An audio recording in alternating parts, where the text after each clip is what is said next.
Hola, bienvenidos a un episodio más de Abogacía Trabajando. Soy Rodrigo García y el día de hoy tendremos como invitado a Ilan Katz-Mayo, con quien estaremos conversando sobre el caso de Emilio Lozoya. Acompáñenos.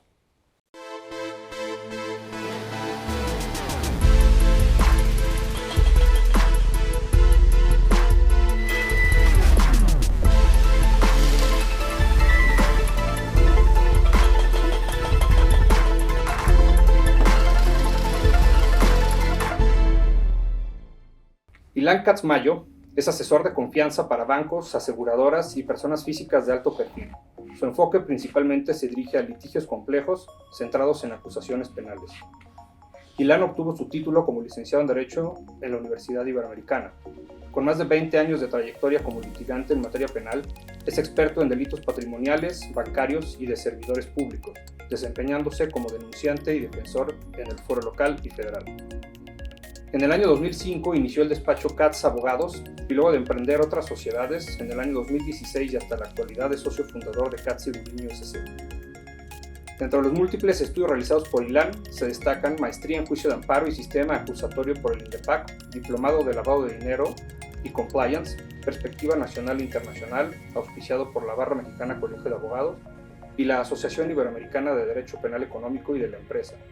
En diciembre de 2019 recibió el título Doctor Honoris Causa por parte del Claustro Nacional de Doctores Honoris Causa. Actualmente se desempeña como coordinador de la Comisión de Derecho Penal de la Barra Mexicana Colegio de Abogados. Asimismo, Ilan es consejero de la Fundación Barra Mexicana, en donde presta servicios profesionales pro bono y sin expectativa de retribución económica. Su compromiso social radica también en la colaboración constante de instituciones no lucrativas enfocadas en temas de violencia sexual cometida en contra de mujeres, donde busca prestar la correcta asesoría a casos que requieren un enfoque de género, tales como ADIVAC, Asociación para el Desarrollo Integral de Personas Violadas, ACEP.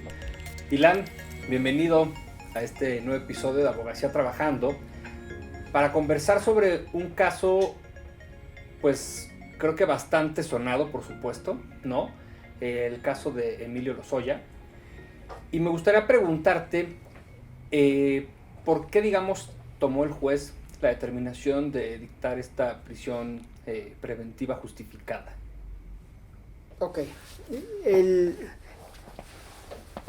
Hay que tener en cuenta qué es lo que estaba pasando con Lozoya para contestar la pregunta. Uh-huh.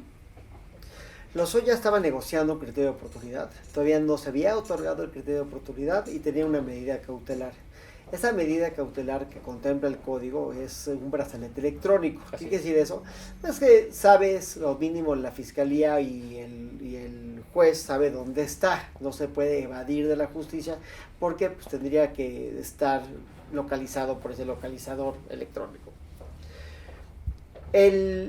Para cambiar una medida tendría, según el código, que darse un cambio sustancial en las circunstancias por medio de las cuales se otorgaron. Uh-huh. Y el argumento principal de la fiscalía, aparte de que dijeron que se estaba pavoneando por los restaurantes y que aunque no estaba prohibido, era una burla y todo lo que dijo la fiscalía, en el fondo lo que cambia la circunstancia es que le encontraron una cuenta en Europa con 2 millones de euros. En mi opinión muy personal, y sobre esto hay debate, yo creo que eso no cambia las circunstancias, porque pues, ya saben que el señor tiene dinero, claro, que su esposo tiene dinero, y veo muy difícil que se podría haber evadido con el brazalete electrónico. O sea, ustedes, una persona con brazalete electrónico, pues no se puede subir a un avión, no se puede ni acercar al aeropuerto, habría una gran complicación para lograrlo, la policía te agarra en ese momento. Pero lo que yo creo es que le colmó la paciencia tanto al juez como a la fiscalía, y creo que le colmó la paciencia por 2 razones principales.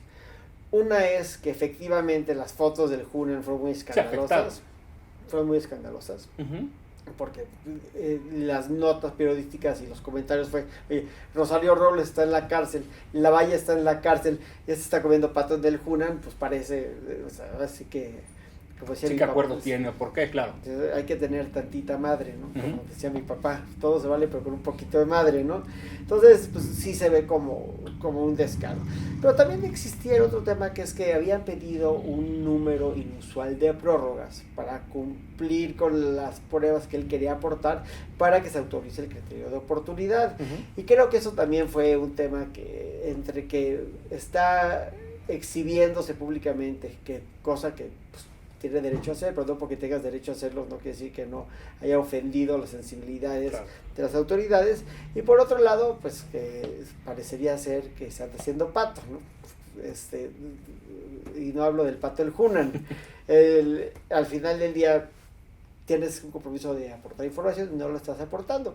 Y yo creo que no lo aporta por una de dos razones: o porque no quiere, y esto es especulación personal, o porque no quiere, porque tal vez está tratando de terminar de negociar otras cosas, tal vez la reparación del daño, tal vez la libertad de su mamá. Hay varias cosas ahí que está tratando de ser extensivas, entonces está reteniendo la información hasta que acabe de negociar eso, claro. o porque no puede, que ya dio lo que tenía que dar y ya no hay nada más. Entonces yo creo que está en una situación sumamente difícil. Creo yo que se puede cumplir con el criterio de oportunidad aunque sea en la cárcel. Por supuesto que sí. Inclusive hay un comunicado ayer de los abogados de Lozoya, de Miguel Ontiveros, que en mi opinión yo no lo hubiera hecho igual. Creo que es un paso falso, pero la desesperación de que lo hayan internado, mandan un comunicado que el mensaje es: oigan, voy a cumplir. Inclusive le dice el presidente de la República: tenemos un compromiso con las instituciones de administración y procuración de justicia y con la presidencia de la República, que yo creo que le abre la puerta a pues, los defensores de Lavalle y los que vengan en el futuro, claro, a poder decir: oye, aquí hay foul, ¿qué tiene el presidente que está haciendo aquí negociando los criterios de oportunidad? Y justo lo decías hace unos minutos, ¿qué diferencia, por ejemplo, ves, curiosamente, en estos dos casos, en el de Rosario Robles y Emilio Lozoya? O sea, ¿por qué pareciera que con una persona se ensañan y con la otra no? O hasta ahorita que ya actuaron, quizá, como dices, por ese tema de las fotografías que se hicieron virales en redes sociales.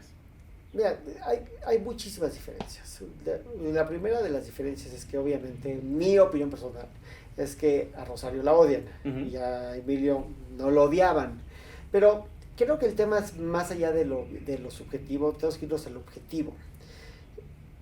Yo soy un gran proponente del uso de los criterios de oportunidad, y en Estados Unidos lo que hemos visto es que esta fórmula y esta estrategia de premiar al colaborador funciona muy bien.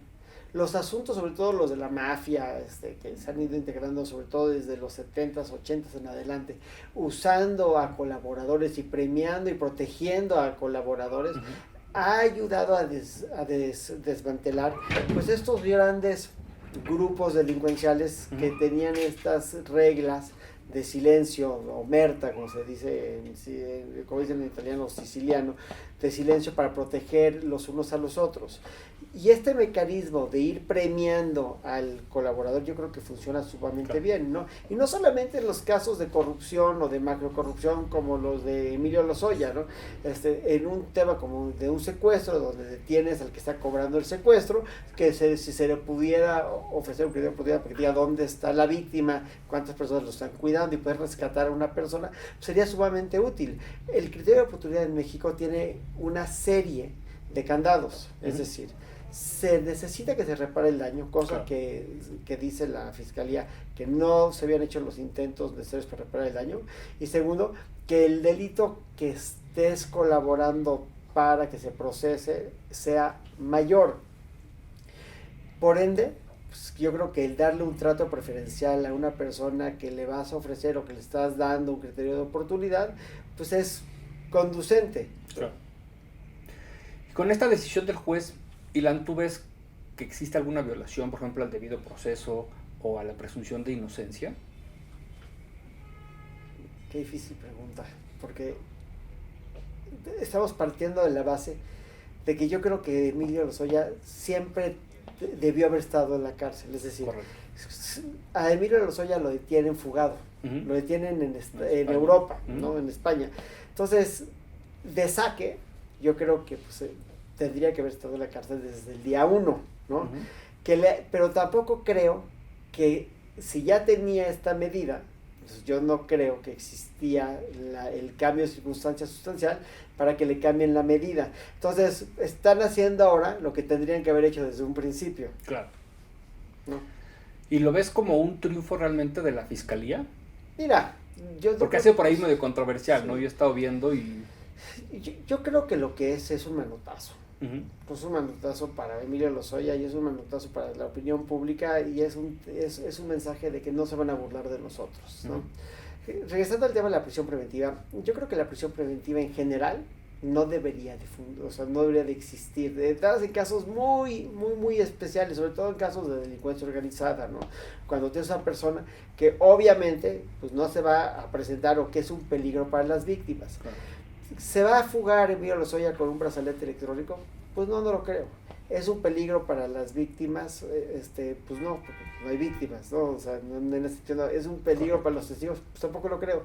Entonces, creo yo que debería estar en la cárcel Emilio Lozoya por eso. Pues ya no. Cuando llegó, sí. Uh-huh. Ahora es discutible, ¿no? Pero es un triunfo para la fiscalía. En cierta medida sí lo es, pero sobre todo es una victoria para la dignidad de la fiscalía. Sobre todo porque, y sabemos, este gobierno por supuesto trae la bandera del tema corrupción y demás, y como tú decías, ¿no? Quizá no se veía concretamente en muchas acciones de parte del propio gobierno, y que solo estaba el caso ya comentado de Rosario Robles, y lo que sucedió con las fotografías, pues de algún modo era de alguna especie de burla, como tú dices, hacia la población de, oye, pues es que entonces no están realmente actuando y no están como la sociedad, digamos, lo demanda, de que esta persona esté pagando por lo que hizo. Mira, yo creo que una de las razones por las que ganó el presidente las elecciones es porque existía esta gran esperanza de que se iba a perseguir la corrupción. Uh-huh. Si hay una persona que sabemos que fue corrupta, no por lo que pasó en México, sino por las declaraciones de Odebrecht en Nueva York, en la Corte de Nueva York, es que Emilio Lozoya agarró dinero. Eso lo sabemos, lo sabemos porque lo declaró que le dio el dinero. No nada más en México, dieron dinero en todo el mundo, también en México. Entonces, que se le dé un trato preferencial a la luz del criterio de oportunidad no está mal, pero de que se le dé un trato preferencial si no tiene el criterio de oportunidad, sí está mal, y no hay criterio de oportunidad. Entonces yo sí creo que lo conducente es que en este caso esté detenido hasta que se otorgue el criterio de oportunidad, si se va a dar. Y viendo las cosas como están el día de hoy, pues yo no creo necesariamente que se les vaya a dar ya el criterio de oportunidad. ¿Hay suficientes elementos para procesar a Emilio Lozoya hoy? Sin duda, los hay. Uh-huh. Partiendo de la base de que hay declaraciones de quien le dio el dinero, tienen los movimientos financieros ubicados, hay muchas cosas ahí que se pueden usar para sentenciarlo. Y tener a Emilio Lozoya en la cárcel porque tomó dinero, pues es un resultado buenísimo para la fiscalía y para el gobierno actual. Si alguien debe estar en la cárcel por corrupción, porque sabemos que fue corrupto, claro, es Emilio Lozoya. Ok, y definitivamente tenía o había un pacto, en el cual, como tú comentas hace unos minutos, Ilan, él también veía por los intereses a lo mejor de su mamá o de la esposa, que entiendo también sigue en Alemania, etcétera, con la intención justamente de que no las toquen, ¿cierto? Pues parecería. O sea, nosotros estamos especulando de cosas en las cuales no estábamos participando. Pero mi gran duda es, cuando la fiscalía empieza a negociar un criterio de oportunidad, sabe qué le vas a entregar. Uh-huh. Si te tienen con estas condiciones tan privilegiado, es porque saben lo que vas a entregar.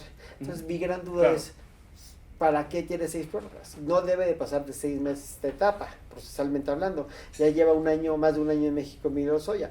¿Por qué no está cumpliendo? Si hay un pacto, me queda claro que el primero en incumplirlo fue Emilio Lozoya. Totalmente. ¿Y qué sigue ahora para él en cuanto al tema proceso justamente, que lo va a tener que seguir ya como tal en el reclusorio? ¿Qué viene? El mensaje de ellos es, vamos a cumplir con el criterio. Vamos a ver si todavía lo quiere el gobierno federal. Habría que entender a la luz de lo que está pasando si hay o no hay, uh-huh, y si lo que va a entregar es lo suficientemente valioso uh-huh, o no. Claro. Yo creo que eso es muy importante. Yo repito, ¿qué es un buen resultado? Viéndolo como abogado, si yo fuera fiscal, ¿qué es un buen resultado? Pues tener a Emilio Lozoya en la cárcel es un buen resultado. Tal vez es suficiente para el resultado que estamos tratando de obtener, que es combatir la corrupción. Va a tratar de ofrecer un criterio de oportunidad. Sí, el cambio, yo creo, de luces, de que hoy tengan a Emilio Lozoya detenido y que él esté mandando esos recados de si te voy a cumplir, van a ser interesantes. Vamos a ver qué sucede. Pero a mí lo que me late es que el gobierno federal ya no quiere un criterio de oportunidad con él. Lo que están diciendo es, ya no me cumpliste, perdiste tu credibilidad, te andas pavoneando por los restaurantes de la Ciudad de México, bienvenido a la cárcel. Y ya estando en el reclusorio, ¿tendrá ciertos privilegios, Ilan? Por ahí yo veía, no sé, quizás tú me podrás decir mejor, porque hay gente también, por supuesto, en el mismo reclusorio, de la cual él ya había dado nombres. Sí, la valla está en ¿no? la Entonces, ¿de algún modo le darán cierta protección? Mira, obviamente van a existir ciertas medidas de seguridad para Emilio Lozoya. Lo interesante es dónde lo pones. Hay un área donde tienen a estos delincuentes o a estas personas procesadas, no quiero decir delincuentes, perdón, pero a estas personas que hoy están procesados que tienen un alto perfil como Lozoya, y tengo entendido que están juntos, claro, ¿no? Entonces, pues si vas a poner a Lozoya al lado de Lavalle, pues va a ser muy interesante ver cómo conviven Lozoya y Lavalle en el reclusorio. Si no, lo van a tener separado, pero a donde lo tengan separado no va a tener la misma protección tal vez que tendría donde están los otros procesados que están el día de hoy en prisión preventiva con un perfil como Emilio Lozoya. Entonces va a ser interesante ver qué sucede. Y entiendo, Ilan, que el 19 de noviembre hay una nueva audiencia. Esto, todo lo que está ocurriendo es por el caso Odebrecht. Pero hay otro tema con el de agronitrogenados, perdóname. Después de esta audiencia del 19 de noviembre, ¿qué esperas tú que pase? Lo mismo. Yo creo que el gobierno federal, estoy especulando, yo creo que el gobierno federal va a decir, ya no queremos nada, así que me paro de la mesa, te vamos a procesar, y se acabó, y ahora sí que defiéndete, y va a pasar un buen rato en la cárcel. Eso es lo que... la sentencia que le caiga con los años que por supuesto se determinen. Así es, no para poder usar nada de lo que declaró o nada de lo que dio, pero pues hasta este momento no hay criterio, pues no creo que lo necesiten. Yo creo que tenían suficientes pruebas para procesarlo, o mínimo creen que tienen suficientes pruebas para procesarlo, y ahí van a continuar esas cosas. O mínimo esta situación de tener a Emilio Lozoya detenido, pero lo que me parece lo menos probable es que el gobierno lo tenga 30 días en la cárcel y lo saque, ¿no? Y entiendo aparte que, como decías, regresando un poco a lo que comentabas, Ilan, la medida cautelar en sí misma, con el brazalete, pues ya era difícil porque además le retiran pasaporte, visas y demás. Entiendo que por ahí el juez lo que explicaba era justamente que, bueno, él tiene contactos, tiene los medios para incluso quizá con un pasaporte, utilizando otro nombre, podría haber salido. ¿Realmente lo veías? Digo, es un caso muy mediático, ¿no? Yo creo que difícilmente podía darse un escenario así.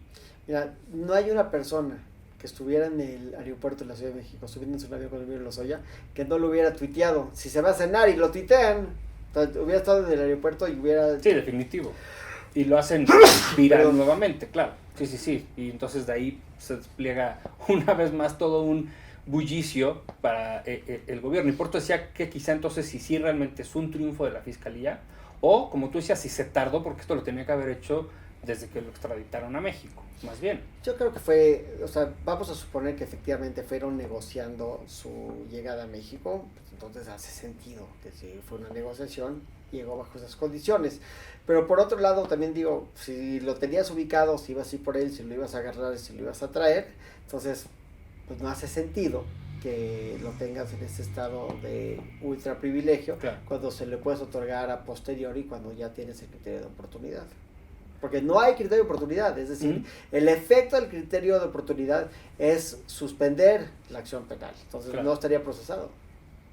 Y con mucha información, como tú no lo sabemos tampoco, estamos especulando, que quizá ha dado, ¿crees realmente que el gobierno, por ejemplo, actúe en contra de alguien más del sexenio anterior?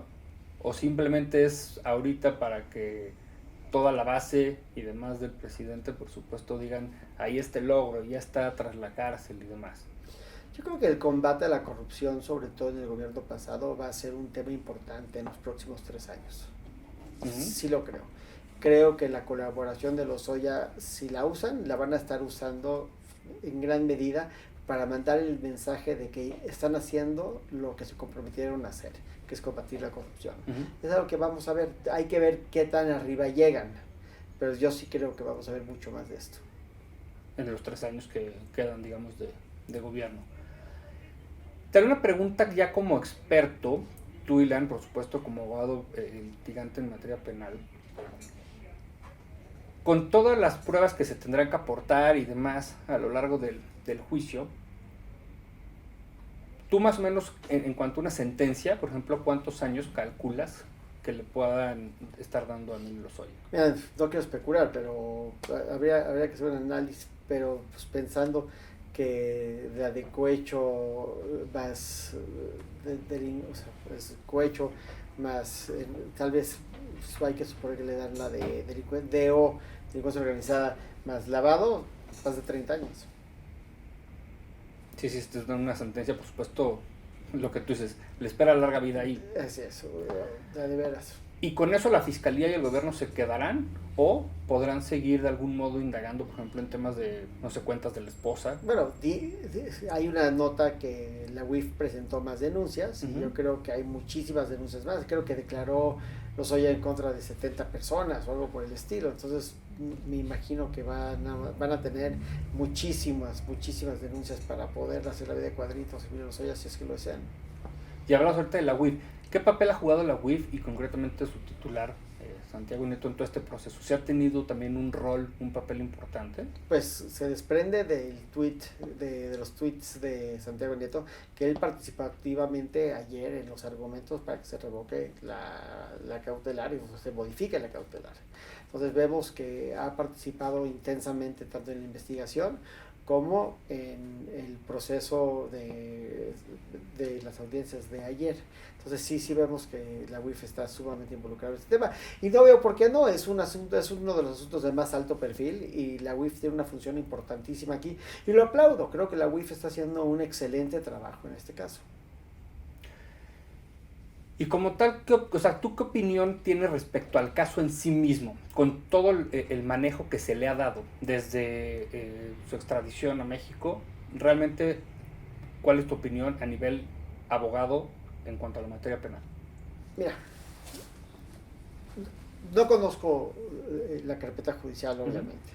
Entonces me estoy basando en la información que tenemos a la mano. Pero lo que sí puedo decir es que en todo el mundo hemos tenido repercusiones importantísimas por los casos de corrupción de Odebrecht. Hemos visto en Perú, en Brasil, en todos lados, donde el único país donde no habían consecuencias era México.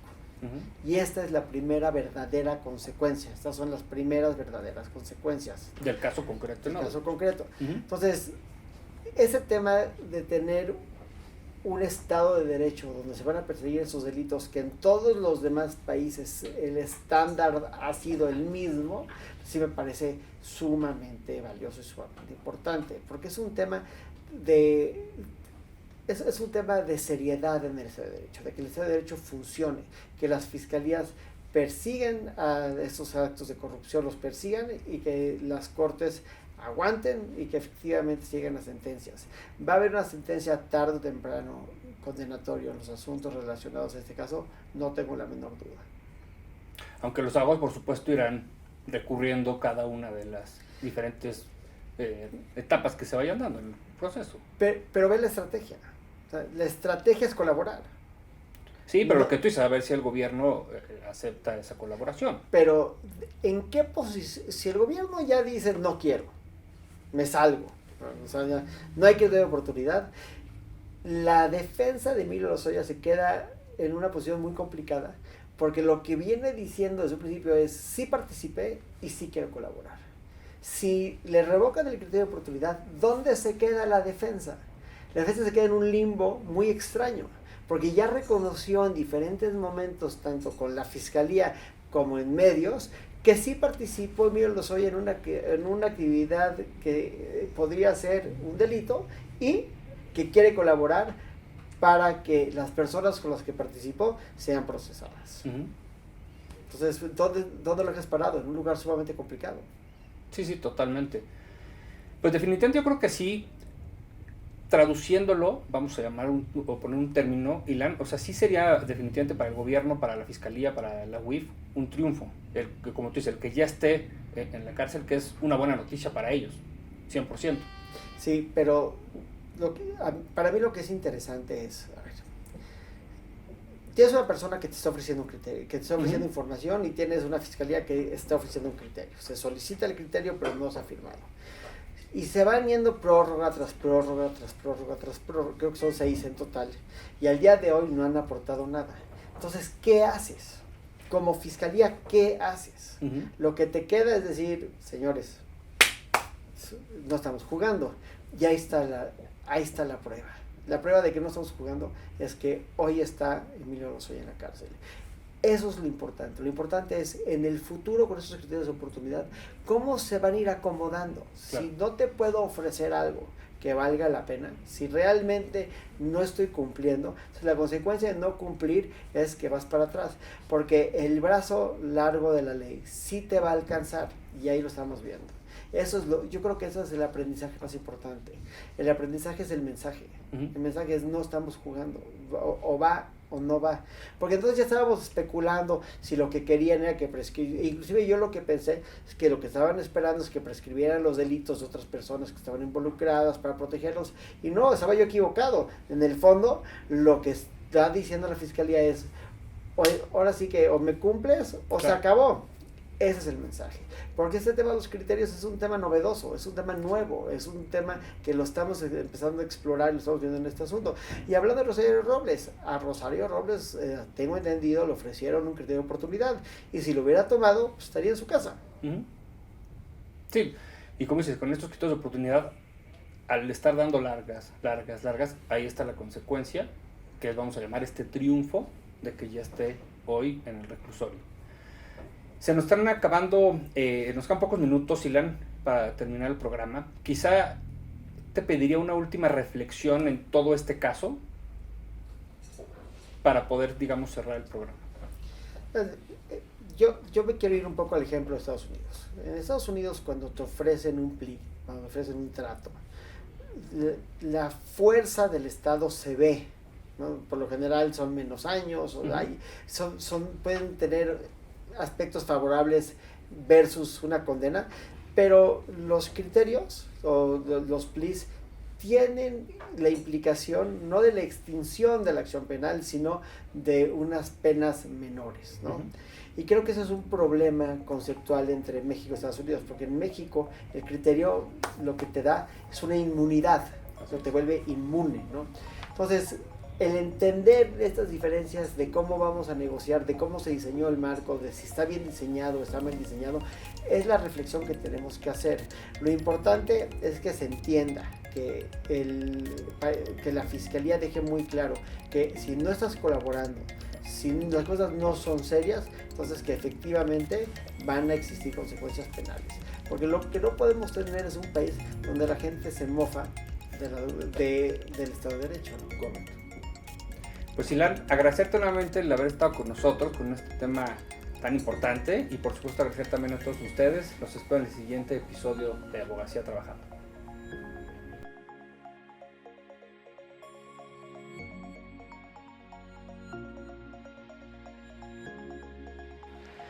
Pues un programa creo que nos deja bastante claro el panorama, un poquito más aterrizado si por ahí teníamos algunas dudas en cuanto al proceso que se va a seguir en el caso de Emilio Lozoya, explicado por Ilan.